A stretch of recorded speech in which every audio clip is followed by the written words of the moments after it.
our love of ancient history and our wish to tell a good story that really drove us to develop the Hegemony series. Amongst all the writings of Herodotus and Demosthenes, there was a wealth of famous stories to choose from. In the original Hegemony, we really focused on telling the story of the little-known prequel to Alexander the Great's career by telling the story of Philip II. It outlines the development of the revolutionary Macedonian phalanx and the rise to dominance of a small tribal kingdom. In Hegemony Gold, we went back to the conflicts that redefined ancient warfare with the story of Athens and Sparta and their heroes, Pericles and Lysander, during the epic Peloponnesian War. But a great strategy game is more than just a good story. And while we were determined to make the gameplay accurately reflect the period, obviously, we also wanted to ensure that the game was still fun and approachable. A big part of this is the map that we built up from NASA satellite data that seamlessly covers the entire game world with no load screens or interruptions. We also wanted the pace to be as measured as a turn-based game, but also have the energy of a real-time one.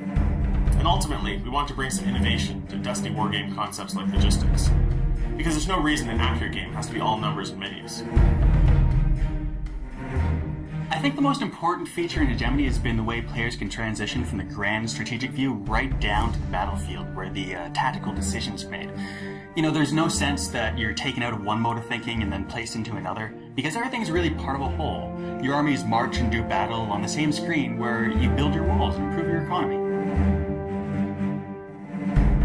Pause control is also central to the design of the Hegemony games.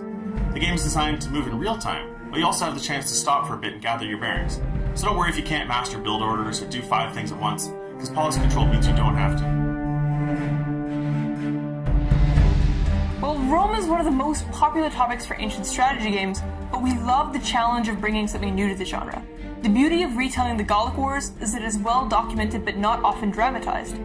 This is where Caesar became Caesar, where he went as a successful politician and came back a celebrated general and legitimate threat to the established order in the Roman Senate.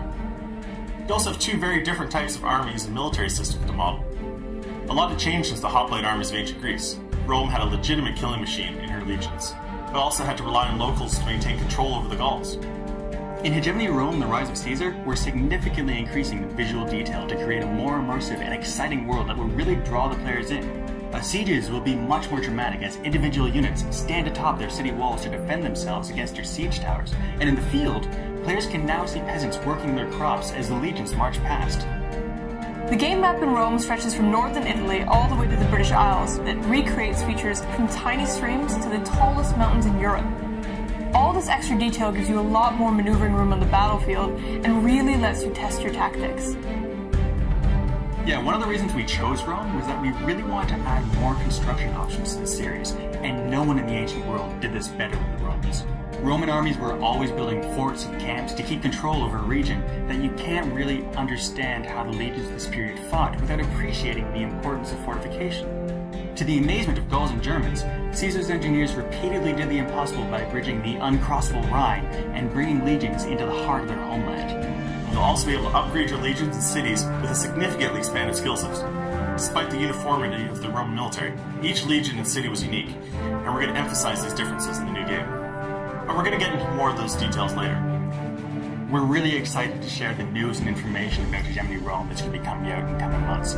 Caesar's campaign in Gaul was bloody and violent, but it was really a masterpiece of generalship, and it's really been exciting for us to capture it in both a realistic and a fun way.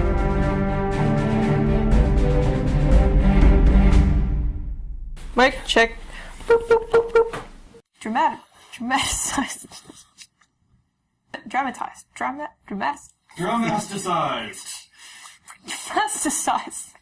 Dramaticized. It's not often dramatized. Shut up. Dramatized.